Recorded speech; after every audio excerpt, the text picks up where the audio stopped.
Welcome to our podcast, Where Do We Go? Where we bring in guests to have conversations with high schoolers that are both relatable and informative regarding the idea of female leadership.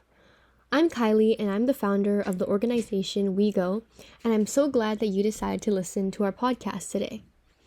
WeGo stands for Women Empowerment in Global Opportunities, and our mission is to cultivate the skill sets students will need in order to foster a new generation of strong leaders that will make changes in a field that they want to take on. Because the stage is set for women and girls everywhere. We go. Okay, so hi everyone. Welcome to our second episode of the second season of our podcast, Where Do We Go? I'm your host and founder of WeGo, Kylie Hamamoto.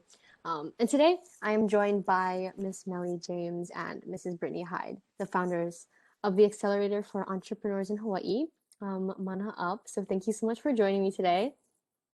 So as well as their work with Mana Up, Miss James is also the president of the Hawaii Venture Capital Association, as well as the founder of Nervino, a number one ranked wine app. And Mrs. Hyde is also a general counsel at Union, a software company based in DC. But okay, anyway, I will give them time now to introduce themselves individually and tell us a little bit more about their business model and their mission at Mana Up. So maybe Miss James, if you'd like to start us off and talk a little bit about yourself and your work at Mana Up, and then we can pass the baton to Mrs. Hyde. So yeah. Great. Well, yeah, thanks for having us. So I'll just share a little bit about my background and then I'll let Brittany and then we can kind of jump into how we started Mana Up together. So I was born and raised on Oahu. Of course, attended Punahou School. I was class of 96 and went away to Cornell University to the hotel school and, really was not quite sure what I wanted to do, and I ended up moving to San Francisco. I felt there was some opportunity for me there, and it was, and then kind of, working in the hospitality industry, I had a quarter life crisis, which means I had a real kind of awakening when I was about 27 years old around, what do I want to do? And how do I start to take a little bit more ownership of my life and start to make some real decisions that made sense for me and that really felt right.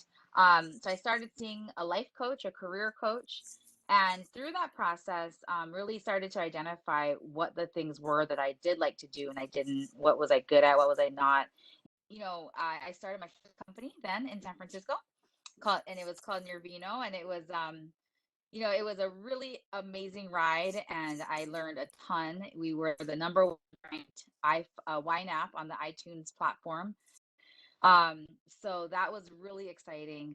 And I had some ups and downs, learned a lot around co-founders and startups and really fell in love with that whole industry. And so I ended up moving back to Honolulu. So yeah, I fell in love with the startup industry, entrepreneurship and innovation, and thought, why couldn't we do that here in Hawaii? Why can't, and how can I help play a part in building an innovation ecosystem here in the islands? And this was in 2012. So I joined a couple of the accelerators here in the islands. One was Blue Startups, and the other was the University of Hawaii's Venture Accelerator, and worked with a lot of amazing entrepreneurs, and then started thinking about, how do we broaden how we view innovation and small business and opportunity here in the islands, and think about some of those things. And that's really where the initial ideas of Mana Up started. But I'm going to pause there and have my co-founder Brittany share her background, and then we can jump into the whole idea behind the crazy idea originally behind Mana Up. Awesome. Thank you, Meli.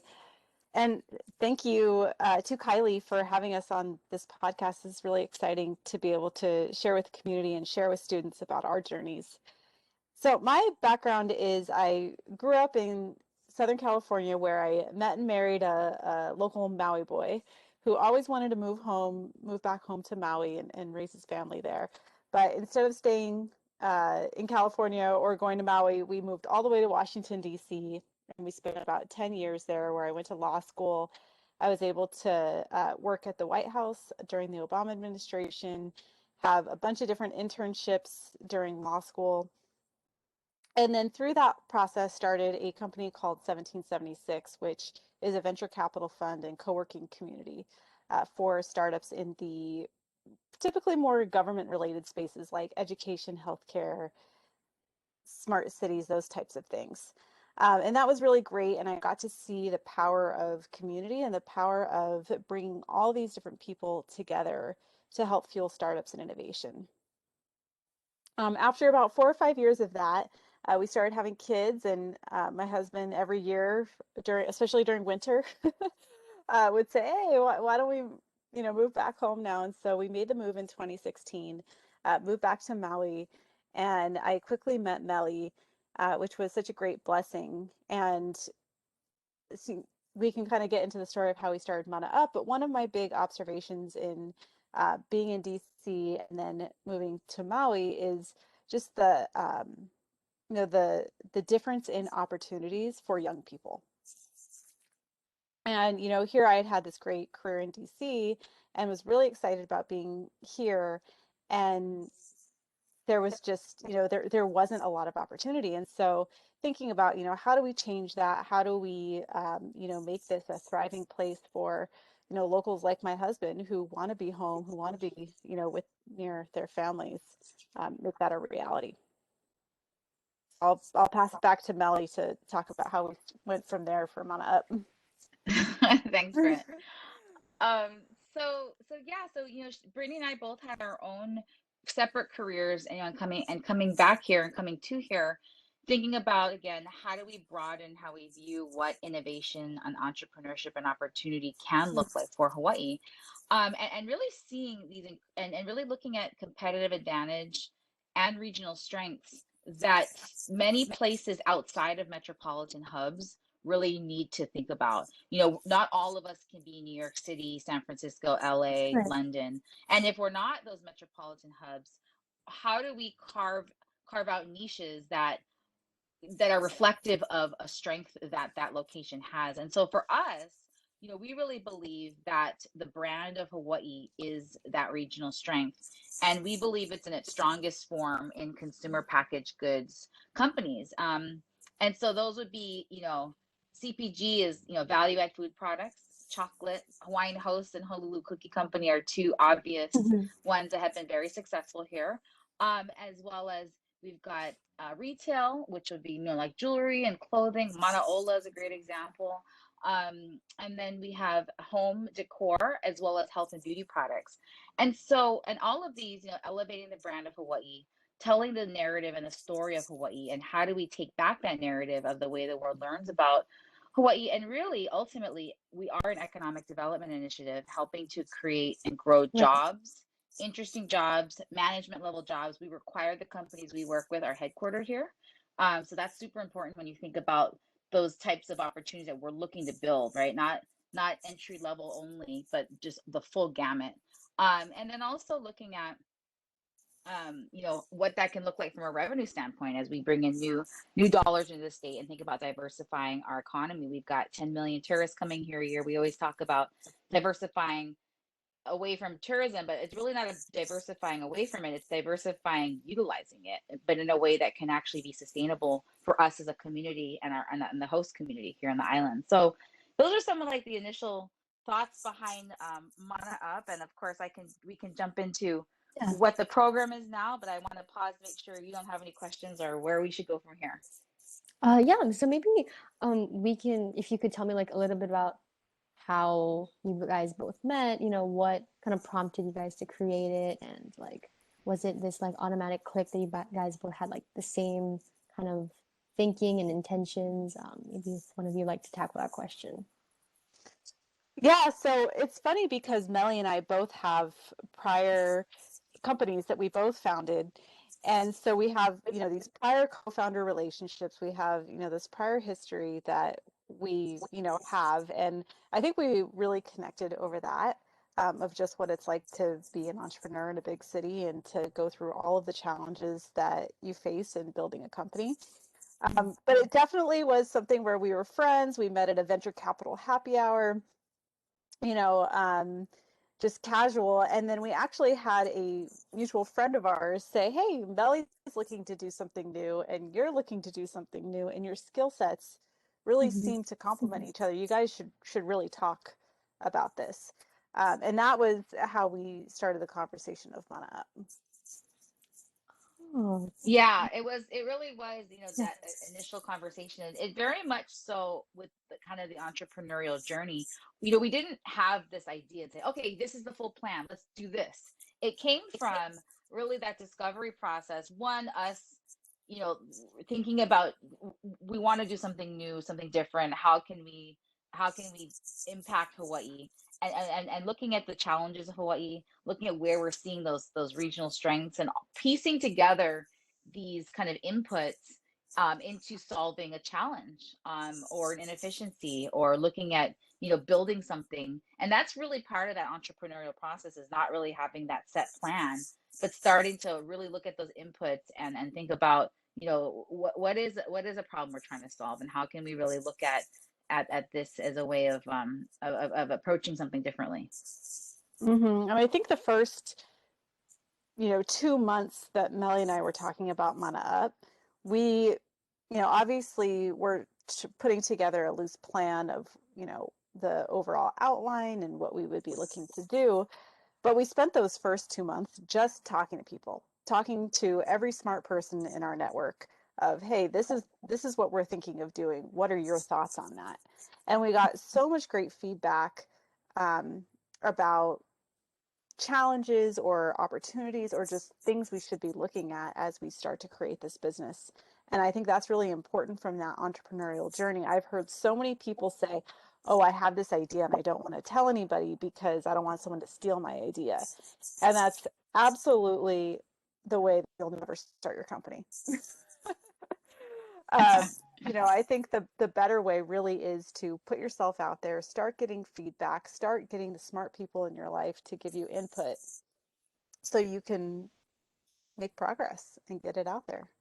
And so, kind of through that process, we really thought about, and people asked great questions, really helped us flesh out what Mana Up could be.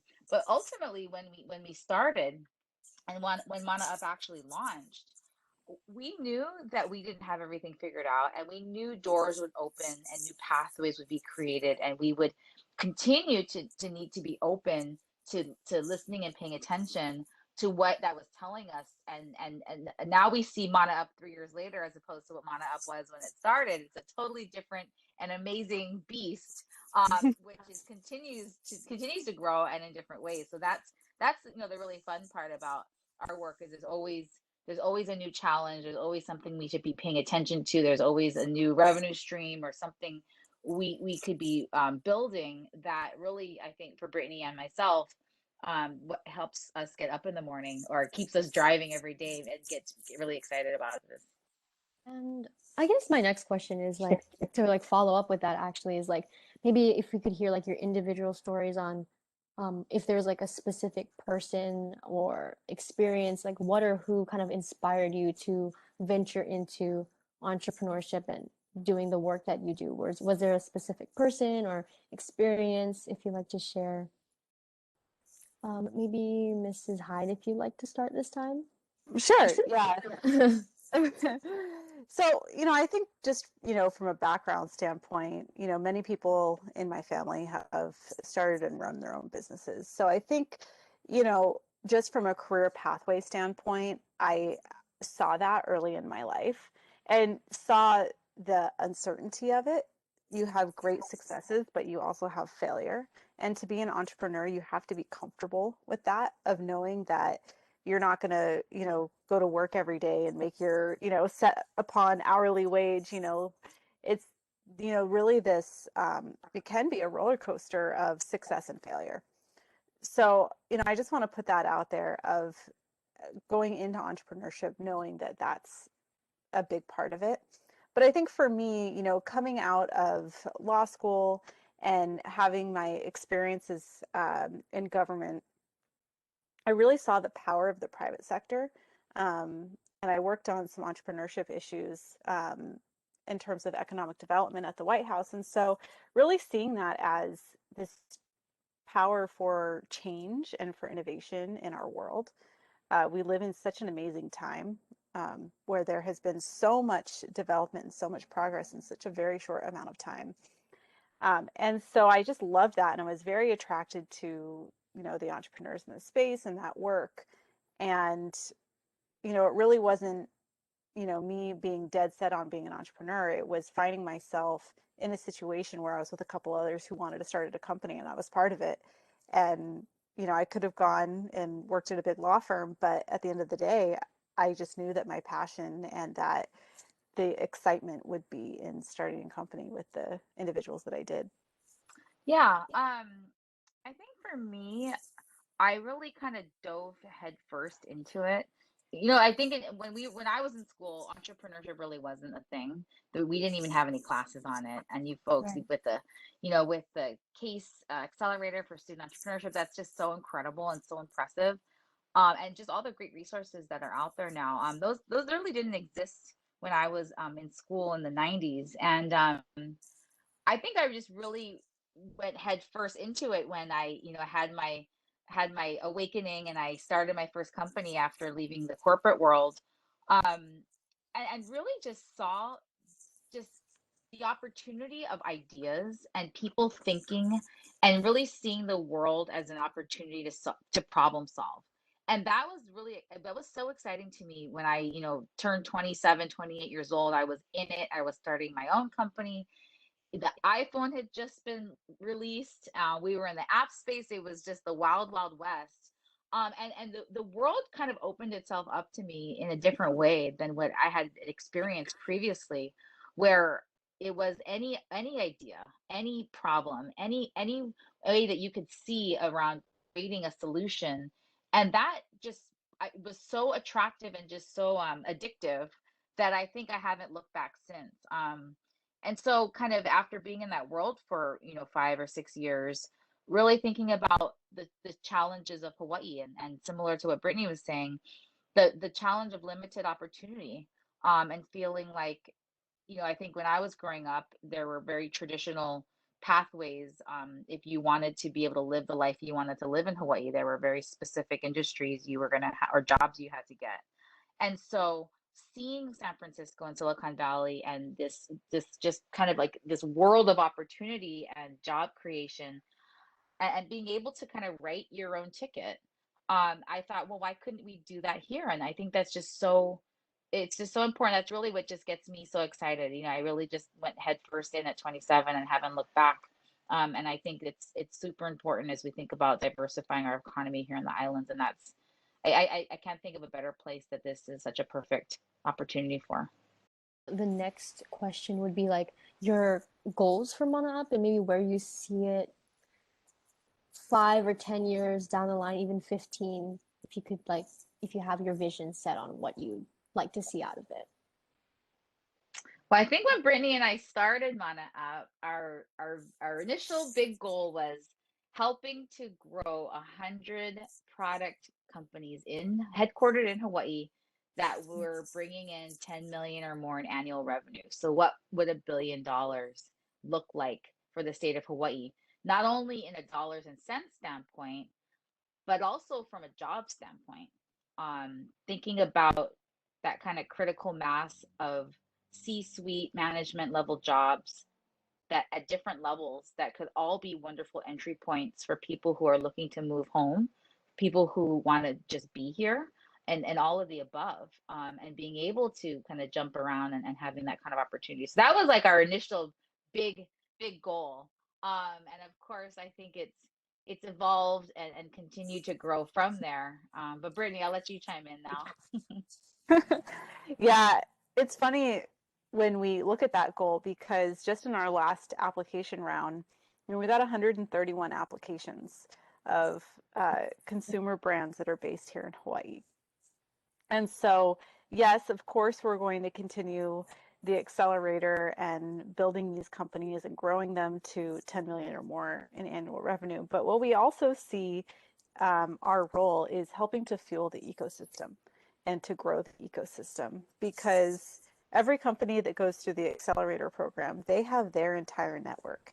And so now with all the things that they're learning through Mana Up and through their own entrepreneurial journey, they're sharing with people in their lives who are starting companies. And so I think we believe that the impact can be much larger than what we even initially imagined. And that's not even counting when you think about all of the increased in local spending when we have more headquartered companies here, the intersection with local agriculture and our company's ability to help support local agriculture and its diversification, and just other industries that our companies can tie into. Melanie, did you want to add anything else to that? Yeah, no, I love that you said that. I think, sometimes we just get out of the way because this thing is bigger than all of us. And for so much, it's people seeing that pathway and seeing real examples of success that, hey, this person did it, I can do it. And there's so much magic that happens, that can't even be something that you structure or plan for, but it's just this wonderful thing that happens when people can gain confidence and as we build more resources, and then they even collaborate with each other, and then they share insights. All that stuff is that magic that happens, that really can be impactful and take this whole industry to the next level. And I know we've said this before, but as we are looking to diversify our economy, especially, this past year in 2020 with the pandemic and tourism heavily shifting down, how do we fortify, for if and when something like this happens again? Or how do we think about, tourism in a different way, and that this brand of Hawaii is globally loved and people from all over the world, want a piece of Hawaii, and how can we help them get that when they don't have to physically come here? And that's, really thinking about this whole idea of regenerative tourism. That's definitely on our minds, which is also connected to, sustainable agriculture and all of these pieces that these companies are all connected with. And I think for us at Mana Up, we keep saying when we started it, it was this idea and we had this Mhm. accelerator. But now, as we've gotten so deep with many of the companies, we're looking at what are the next level of challenges and barriers that companies here in Hawaii have. One of them Brittany just mentioned was around local sourcing and sustainable agriculture. How do we look at value add products like cacao, ulu, and things like that that really can become game changing for us, as a community? Well, I think that is a good segue into like my next question, which I think you mentioned about the pandemic. So obviously with the pandemic, there's been a lot of barriers for like a multitude of businesses. And seeing that your initiative revolves around businesses and supporting their work, how were you able to handle the effects of COVID during that time? Well, there was a couple different things that happened as a result of the pandemic. One of which is that a lot of the companies who were heavy in tourist retail immediately lost a lot of their retail channels, which was obviously, very detrimental to them. What impressed us and what we doubled down on ourselves, was e-commerce and direct consumer marketing. And so through our partnership with Shopify and through bringing in resources around, Google ads and SEO and Facebook and digital marketing, many of the companies in the program were able to repurpose their efforts towards that. And, maybe they didn't make up all of their revenue, but they recovered a lot through that channel. And some even doubled or tripled during the time. So it was pretty incredible to see, that transition of companies being agile and, really connecting with these customers online that will extend past the pandemic. So once all of the retail comes back, which it is right now, they're twice as strong now because they've got a strong e-commerce direct to consumer business as well as, their retail channels. Meli, what else would you like to add to that? Because there was a lot that happened in the last year.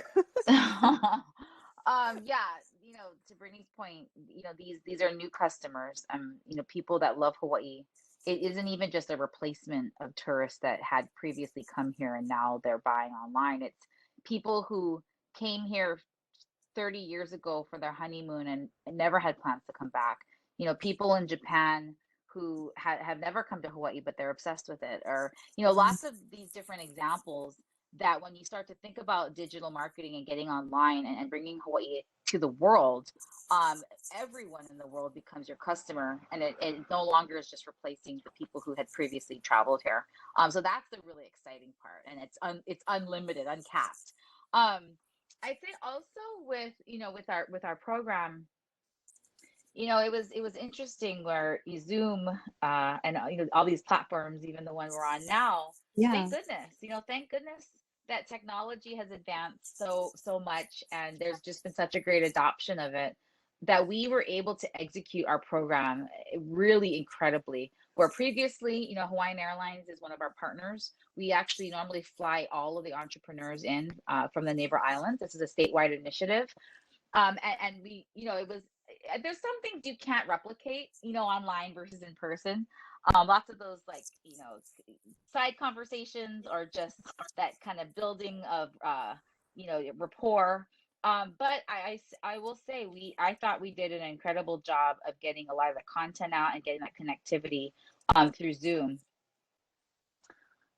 In addition, a big piece, Brittany, did you already mention Showcase? Nope. Okay.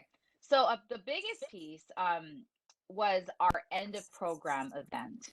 And we normally have a demo day showcase that's normally hosted at DFS, T Galleria, in the heart of Waikiki. Nice. We take Nice. over the whole building. We have normally 1,000 guests. We have a pitch event. We have a marketplace. And it's this incredible community event where people really get to hear the entrepreneur stories and then get to buy product. And it was, to us, a huge success. And so when the pandemic hit, we thought, well, how do we look at this where there is some silver lining? How can we use this event and no longer be limited to the 1,000 people that happen to be free on that particular night and gone down to Waikiki? And how can we look at the world being our audience for this end of program pitch event?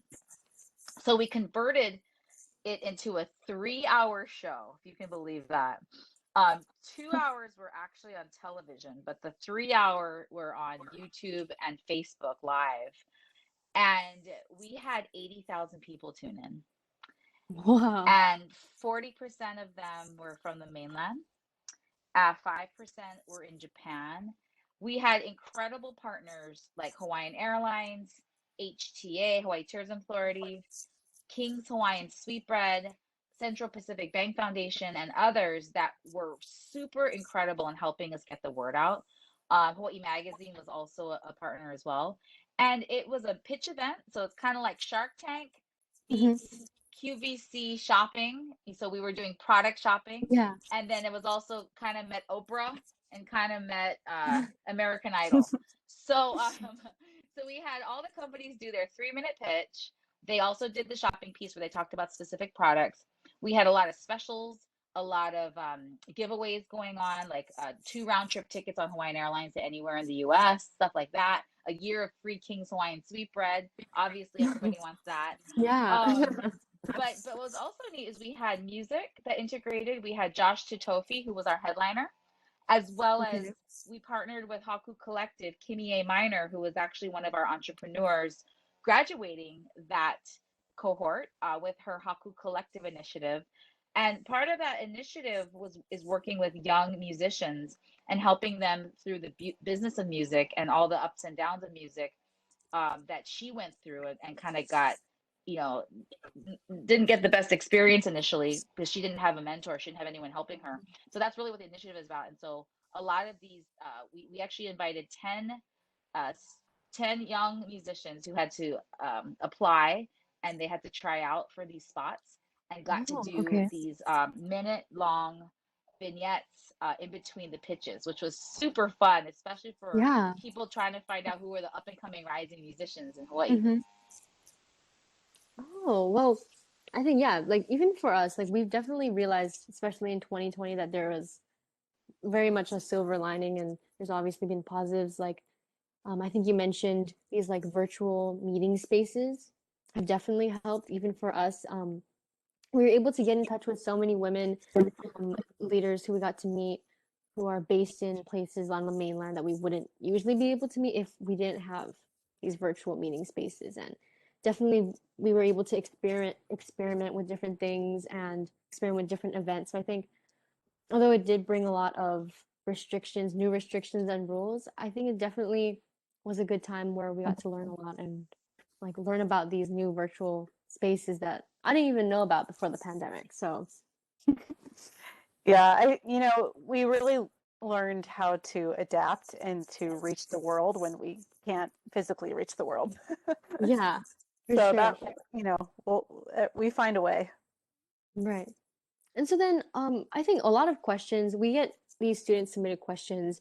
And so a lot of the questions that came up were um, advice that you would have for up and coming um, entrepreneurs and girls who are interested in creating their own business or are already starting their business and have it on, you know, websites like Etsy. How will they grow and how will they scale out? What is your advice to them? One of the key pieces that we work with almost every entrepreneur is really diving deep into that narrative. Why did you start this company? Why is this important to you? And where do you see it going? Customers like to feel that emotional connection. That's oftentimes why they're buying from a local business or from a small business, is they want that human connection. And so by, making that available to them, whether it's on the website or through Instagram, there seems to be a real yearning for it from an online audience.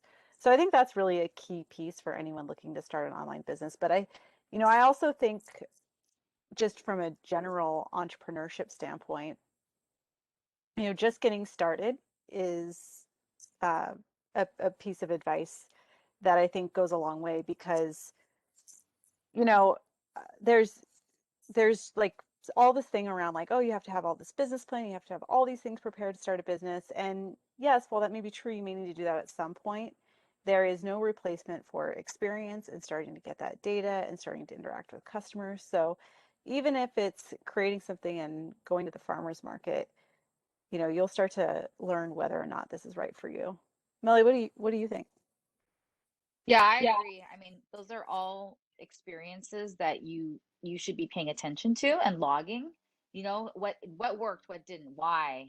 Did I like that? Did I not like that? All those things are super important. And I think it's important, in addition to what Brittany just mentioned, is not falling in love with your idea. And so being open to the customer feedback and what the data is telling you, what your experience is telling you, what your gut is telling you. All those things are super important as you continue to pivot and adjust your idea, or even just scrapping the whole thing and starting another one. That doesn't mean it's all for loss. You've learned so much in even the first company you started. I know I've learned a ton from my previous companies that I bring forward into Mana Up. Um, and those are some of the things I think are important. Is, what are the things you're keeping that's continue to serve you, and what are the habits or other areas that don't, and letting those go. So I think it's really important to continue to learn and pivot and paying attention. I would But the just add biggest one more. thing, the biggest thing is just get started. But go ahead, Britt. Well, I was also just going to add to that is seeking collaboration and seeking help early on. Invite people in your life to help you. Invite people to, weigh in on what you're doing. Ask someone who you admire to go to coffee or to have a Zoom chat or whatever it is.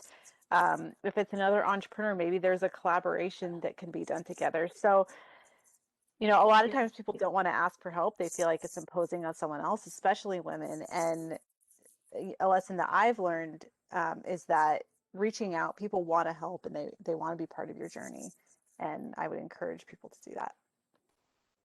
But also know at the end of the day, the buck stops with you. So you're going to get a lot of feedback and you should be reaching out to those people. But at the end of the day, you have to make your own decision because everyone's going to have differing opinions. That is absolutely true. If you ask 10 people, you're going to get 10 different opinions. There were definitely people that told Melly and I not to start Mana Up. So, always keep that in mind. Take everybody's opinion as advice, as data points, but as Melly mentioned, you've got to make your own decision and you've got to check in with your gut and do what you think is right. Right.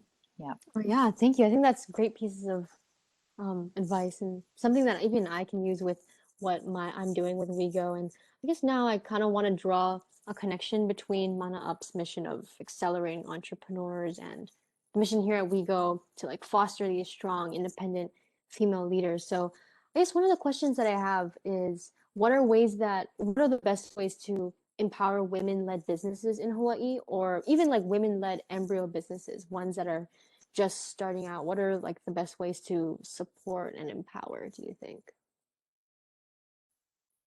I think for us, we 60% of our companies are female founded, of Oh, our wow. 51, which is really incredible. Yeah. We've got a super diverse group of founders. I think 47% of our companies are Native Hawaiian.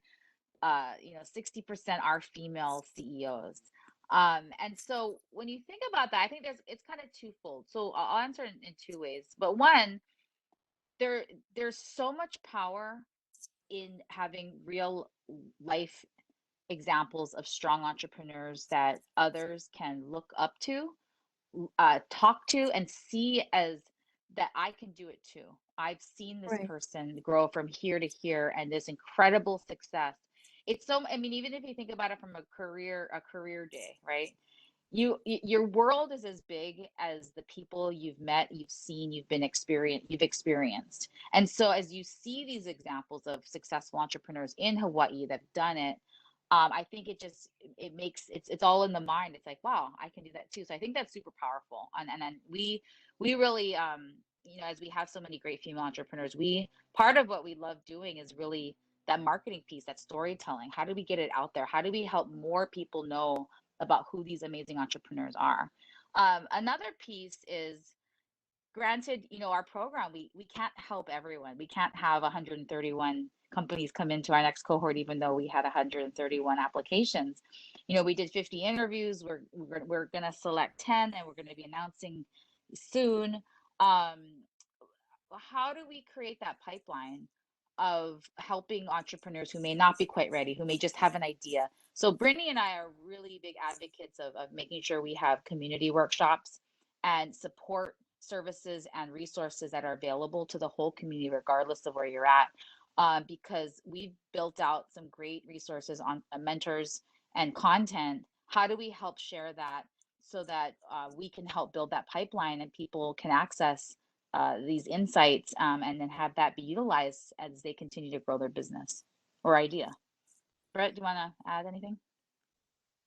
Yeah, that was really well said, Meli. And I guess the only thing I would add is that, oftentimes it's not just females, it's male too.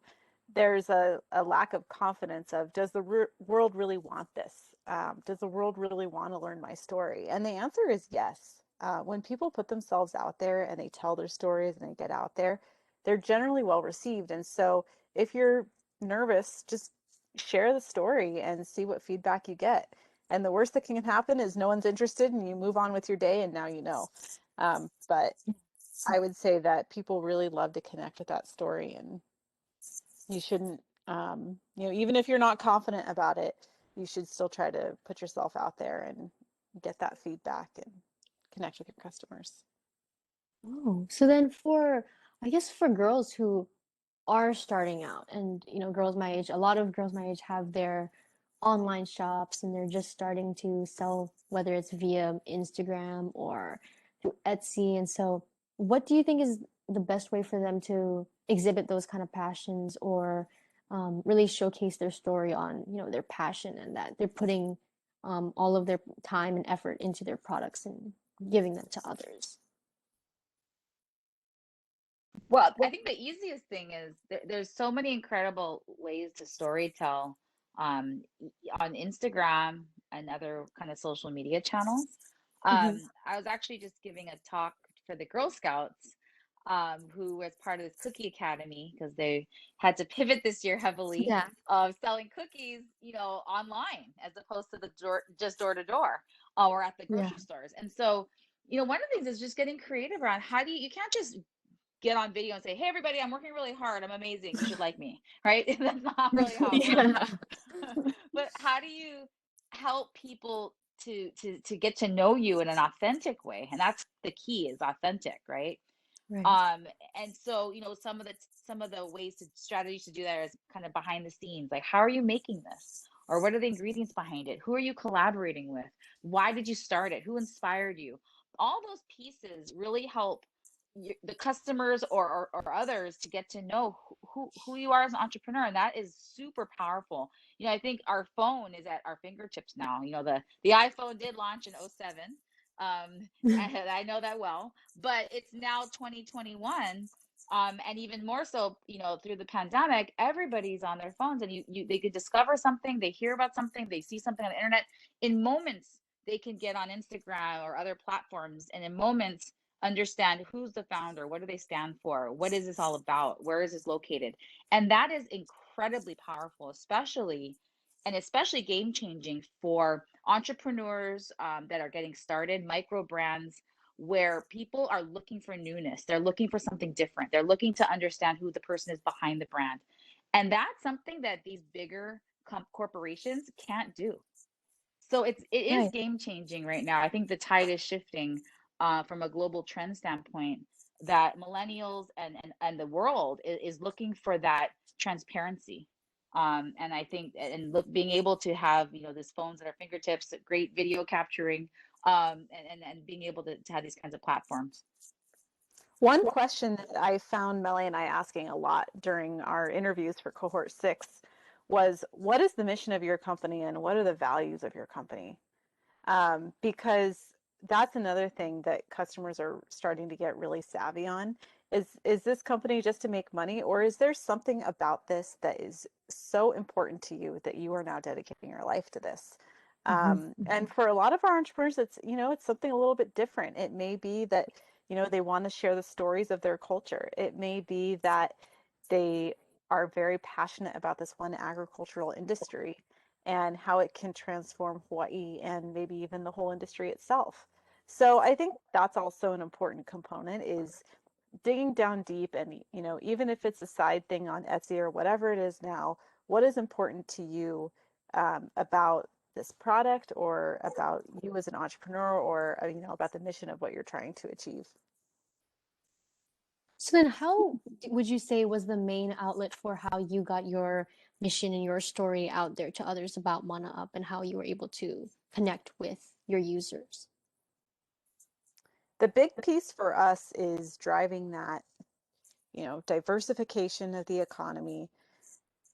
Like Meli said, taking back the way that the world learns about Hawaii. And, for us, it's about fueling this next generation of entrepreneurship and job creation that is truly homegrown and grassroots, because we feel like that can transform, our community. And the way that we have, I guess, articulated and communicated that with the community is, you know, speaking events, but also through the website and through Instagram, and sharing the stories of the entrepreneurs. Just really constantly going back to that message of how can entrepreneurship change our community.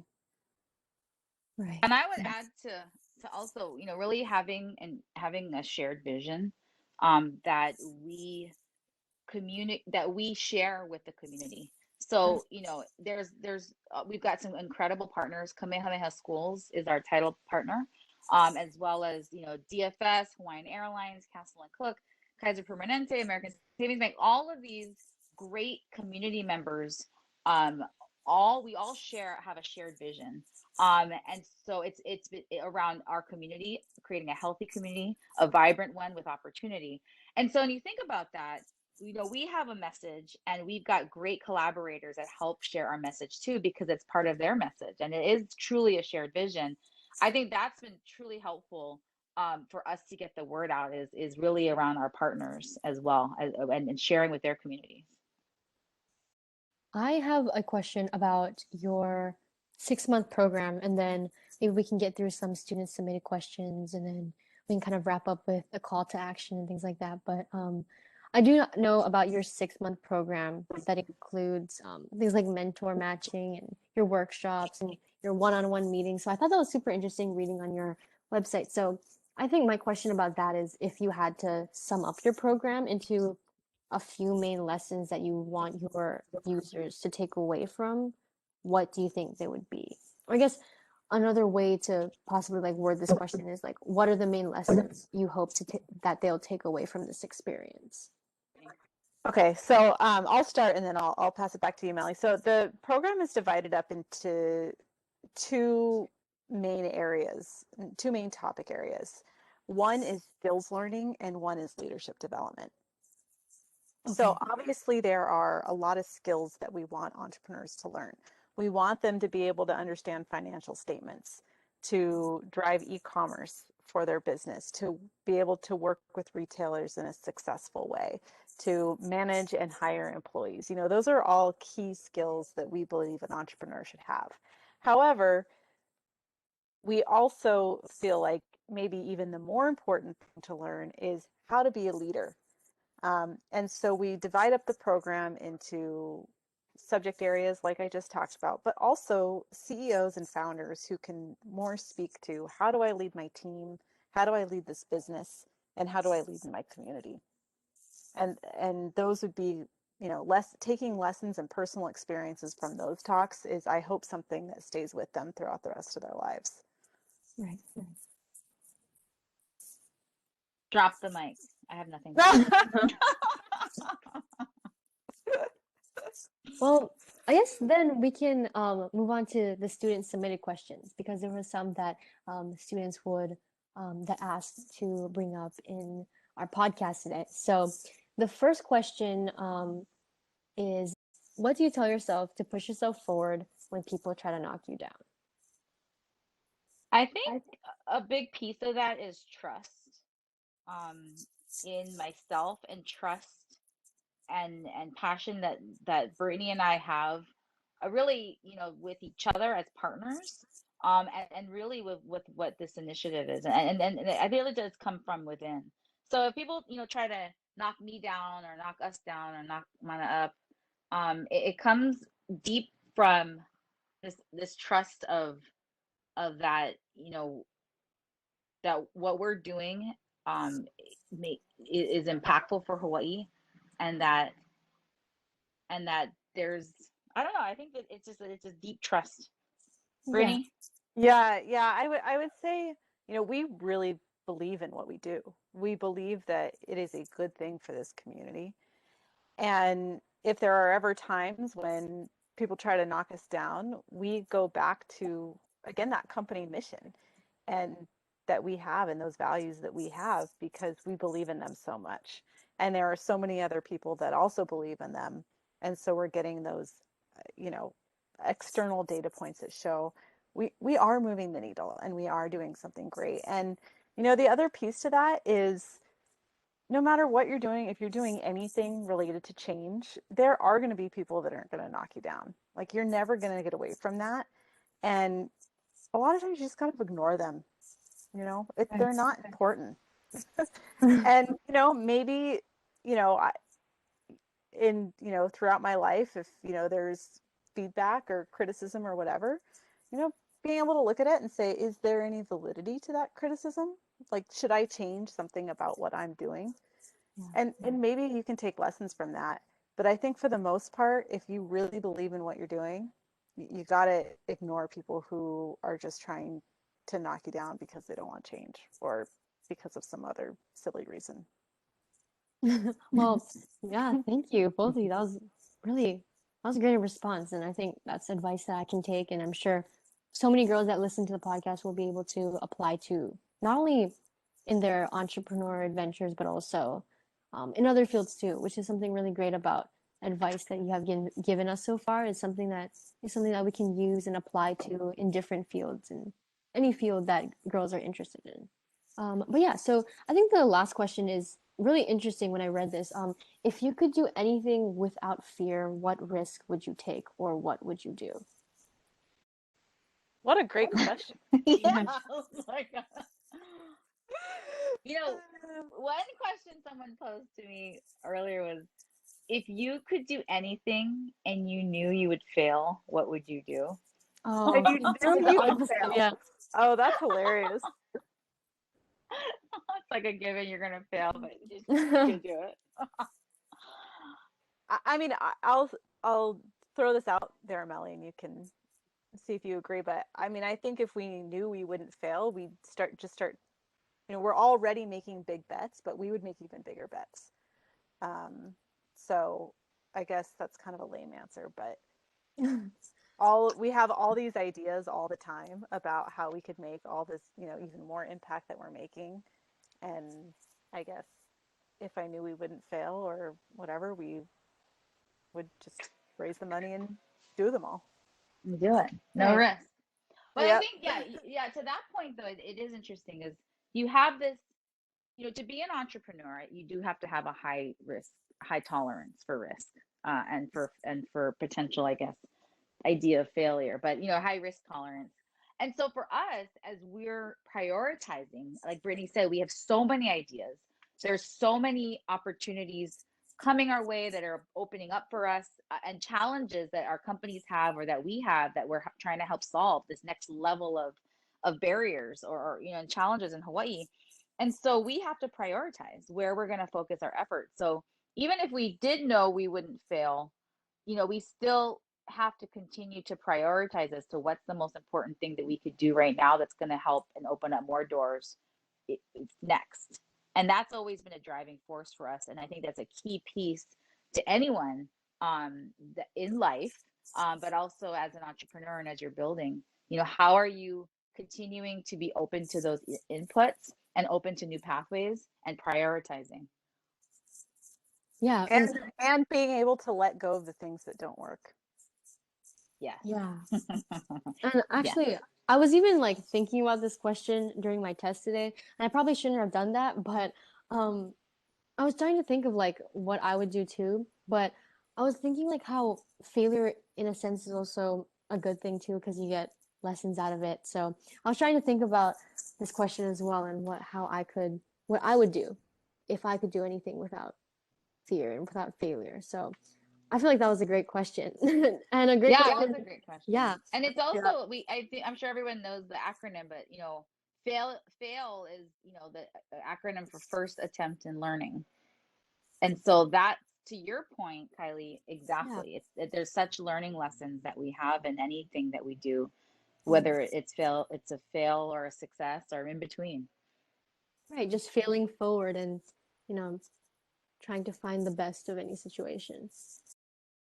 Yeah, I think that's a great lesson to leave off of. I think that's all the time we have. But thank you to both of you, Miss James and Mrs. Hyde, for joining us today and sharing your expertise and knowledge with all of us. But especially to our blooming student entrepreneurs and future business leaders, because you are both two impressive women that we definitely will learn from. And you were talking about women that you learn from people who have done it already, and you both have completed so much already, and so we're people that would just want to follow in your footsteps and learn from you. So thank you so much for joining us today.